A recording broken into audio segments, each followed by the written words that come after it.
गजानन महाराज विजय ग्रंथ मागच्या भागामध्ये मंडळी आपण अध्याय 2चं वाचन पूर्ण केलं होतं. त्याच्यानंतर आपण अध्याय 3 घेणार आहोत.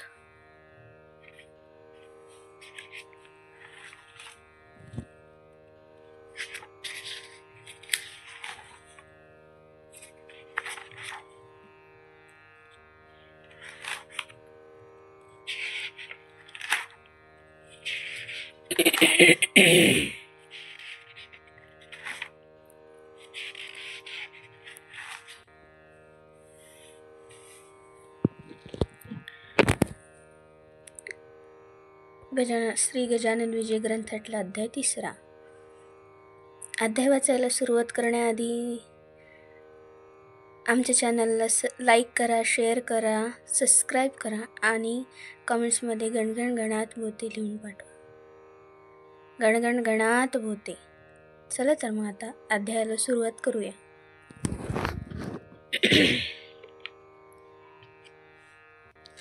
अध्याय 3 प्रारंभ. श्री गणेशाय नमः. जय जय सच्चिदानंद श्रीहरी.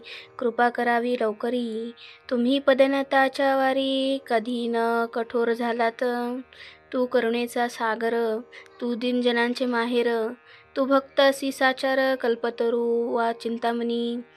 ऐसा तुझा अगाध महिमा, संत गाती राघवा रमा. दासगणोसी पुरुषोत्तमा, पाव वेळ करू नका.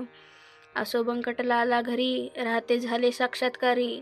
दिनदुबळ्याचे कैवारी, श्री गजानन महाराज.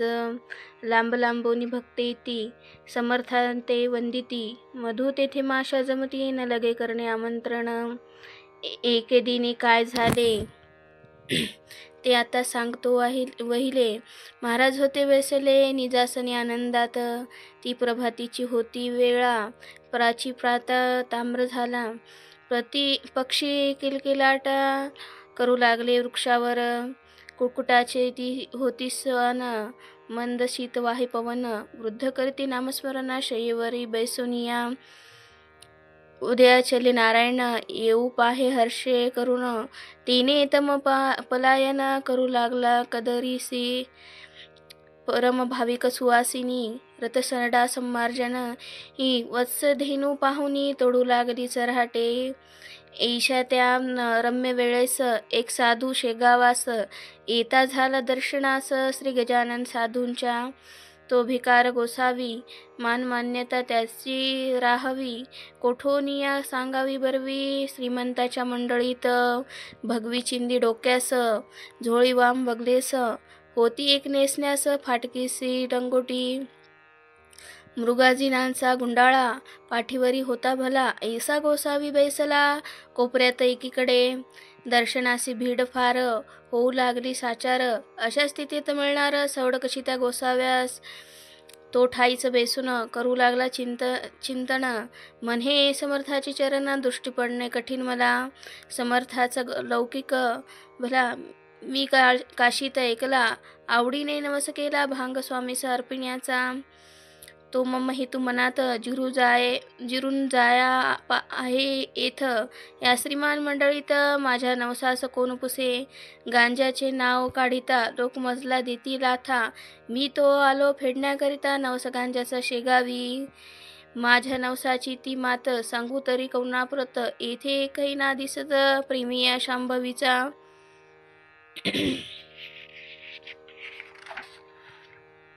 जी वस्तू ज्या आवडे खरी, तिचा तो नवस करी. आणि मानी सर्वतोपरी हीच वस्तू उत्तम. ऐसे नाना विचार, गोसावी करी साचार. झाला होता परमातुर, दर्शन घ्या समर्थाचे. ते त्याचे मनोगत जाणते झाले समर्थ. बोलते झाले इतरांप्रत, आनाकाशीचा गोसावी. तो त्या कोपऱ्याला आहे बिचारा दडून बसला. हे एकता आनंद झाला गोसाव्याला परमावधी. आणि बोलला मनात, त्रिकालज्ञ हे खरे संत. मी जे बोललो मनात, ते सर्व यांनी जाणले. ज्ञानेश्वरीत 6ष्ठ अध्यायी. जी गोष्ट कथिली पाही, की स्वर्गलोकीच्या कथा त्याही समजतात योगीवरा. त्यांचे आले प्रत्यंतर मला येथे साचार. धन्य धन्य हा साधूवर त्रिकालज्ञ महात्मा. न बोलता माझा नवस जाणतील हे पुण्यपुरुष. त्याचे प्रत्यंतर यावयास अवधी उरला थोडका. मंडळींनी गोसाव्याला पुढे आणून उभा केला. तो महाराज वदले त्याला, काढ झोळीची पोटली जी 3 महिनेपर्यंत रक्षण केलीस झोळीत, त्या पोटलीचे आज इथे हो दे गा पारणे. गोसावी पदी लागला, गाईवर त्यासी दाटला, गडबडा लोळू लागला बालकापरी स्वामी पुढे. महाराज म्हणते गोसाव्यास, पोरे आता उठून बस, पोटळीच्या बुटीस काढ बाहेर झोळीच्या. नवस केलास ते वेळी नाही लाज वाटली, आणि आता काही लाविली चाळवा चाळवी निरर्थक. गोसावी होता महाधूर्त, तो बोलला भीत भीत, जोडून या दोन्ही हात ऐसे नम्रवाणीने. मी बुटी काढितो, नवस आपला फेडितो, परी मागतो मागणे मागतो, एक ते द्या दिनाला. आठवण माझ्या बुटीची नित्य राहावी आपणासाची, हीच इच्छा या मानसीची आहे ती पूर्ण करा. तुम्हा बुटीचे प्रयोजन नाही हे मी जाणतो पूर्ण, परिबालकाची आठवण राहाया बुटी स्वीकारा. भक्त जी जी इच्छा करीत ती ज्ञाता पुरवीत. अंजनीचा वृत्तांत आनामनी आपल्या. अंजनी होती वानरी, तिने प्रार्थिला त्रिपुरारी, की तुम्ही यावे माझ्या उदरी. वानर होऊन शंकरा हे हराने मानिले, महारुद्र पोटी आले. अंजनीचे पुरविले मनोरथ चंद्रमौळींनी, तेथे शंकरा कारण आडना आले वानरपण. तेवी माझ्या बुटीची आठवण राहा या तिथे स्वीकारा. त्यातून तुम्ही कर्पूर गौर साक्षात व्हा शंकर, म्हणून बुटीचा अवेर करू नको दयाळा. ज्ञानवल्ली शंकराने म्हटले आहे हीच कारणे, ही इतरा आणि लवणे परिभूषण तुम्हाला.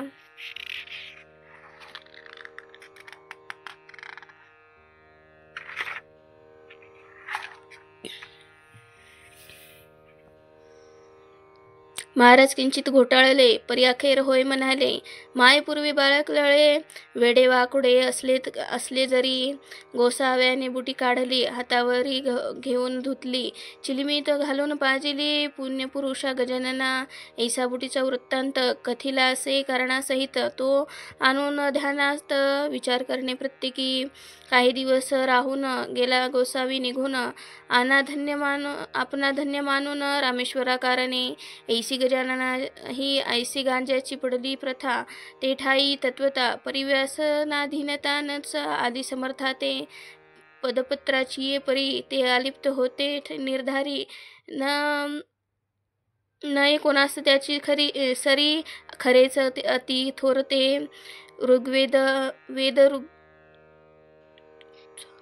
वेदरूपचा अस्खलित उदात अनुदांत स्वरासहित कथी म्हणाव्या मुखी सत्य. कधी त्याचे नाव नसे, वेदाक्षरे पडता श्रवणी साशांक व्हावे वैदिकांनी. याच एका अनुमानी गजानन होते ब्राह्मण. कधी गवया समान अनन्य रागातून एकाच पदा ते गाऊन दाखवावी निजलेले. चंदन चावल बेल की पत्तिया, प्रेम भारी या पदार्थया, ते आनंदात येऊन या वरच्यावरी म्हणावे. कधी गणगणाचे भजन, कधी धरावे नुसते मौन, कधी राहावे पडून शय्येवरी निश्चेष्टित, कधी वागावे पिशापरी, कधी भटकावे कांतारी, कधी शिरावे जाऊन घरी एखाद्याच्या उचित. असो त्या शेगावात जानराव देशमुख विख्यात होता. त्यांचा प्राणार्थ व्हावयाचा समय आला. व्याधी शरीरे बळावली, शक्ती पार निघून गेली, प्रयत्नाची कमाल केली. वैद्यांनी ती आपल्या नाडी पाहून अखेर आप्त कळविला समाचार. प्रसंग आहे कठीण फार, नसे आशा वाचण्याची. आम्ही प्रयत्न केले अति, परी यश न आले तिळरती. यांना आता घोंगड्यावरती काढून ठेवा हेच बरे. ते एकता ओघे आप्त दुःख करीत अत्यंत. जानरावा आम्हाप्रत सोडून तू जाऊ नको. तुझ्या पित्यार्थ नवस केले, नाना दैवता लागी भले, परी न कोणी पावले, हाय हाय रे दुर्दैवा. वैद्याने टेकिले हात, प्रयत्न झाले कुठीत. आता अखेरच्या यत्नप्रत करून पाहू एक वेळा बंकटलालाची घरी आहेत एक साक्षात्कारी. त्यांच्या योगे शेगाव नगरी झाली प्रति पंढरपूर. साधूने आणिल्या मनात काय एक नाही होत. सच्चिदानंद बाबा प्रत ज्ञानेश्वरांनी उठविले. त्याचे पाहून प्रत्यंतर जा कोणी थोडा जोडा कर. नका करू रे उगा उशीर, वेळ अंतसमयाची. ते ऐकून एक आपता आला.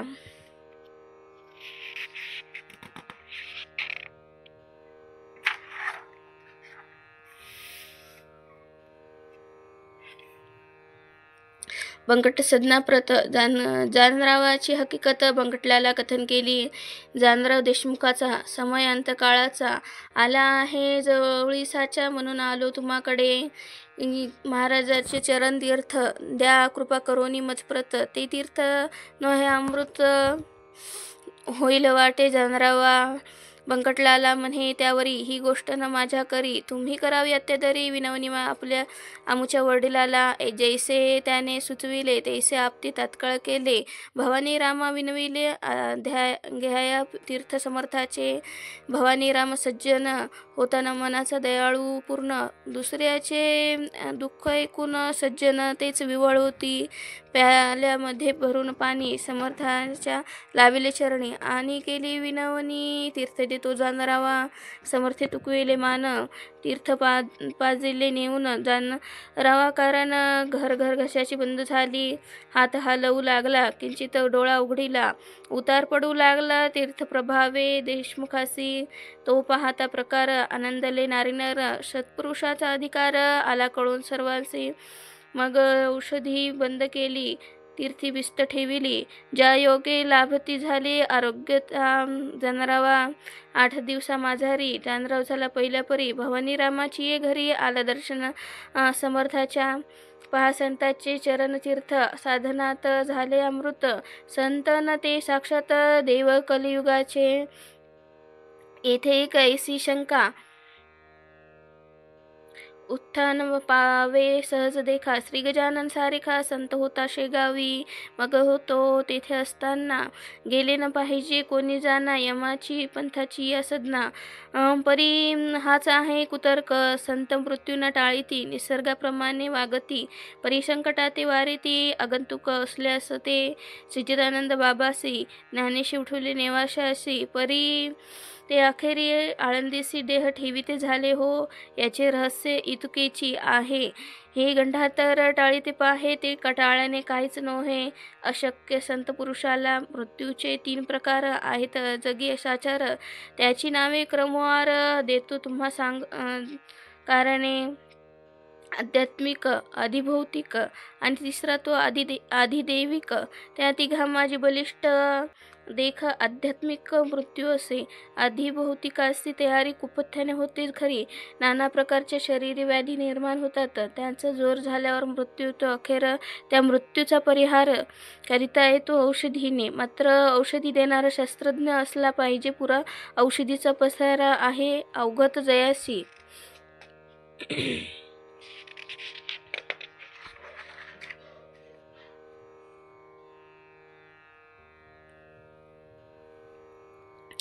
ऐसा वैद्य भेटल्यास आधिभौतिकांचा होय नाश. तैसे आधिदैविकास नवससायास घालविती. हे गंडांतर रूपाचे मृत्यू 2 प्रकारचे भौतिक आणि दैविकसाचे. हे आहेत ख्यात जगी. मृत्यू जो का आध्यात्मिक तो कवनाच्याने न टळे देख.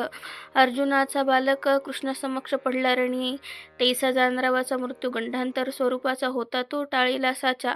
समर्थ तीर्थ देऊनिया. म्हणून गंडांतर कारणे निवारिती साधुचरण. तेच आले घडून माझारी. काही मृत्यू नवसाने टाळीता येती याजनी. परी तो नवस श्रद्धेनी केला पाहिजे विबुध हो. श्रद्धा पूर्ण असल्यावरी तीच मृत्यू टाळी खरी. श्रद्धाचा अवघ्या माझारी सर्व बाजूने श्रेष्ठ असे. चरणतीर्थ साधूचे तेही टाळी मृत्यूसाचे. वरील 2 प्रकारचे परी तो साधू पाहिजे.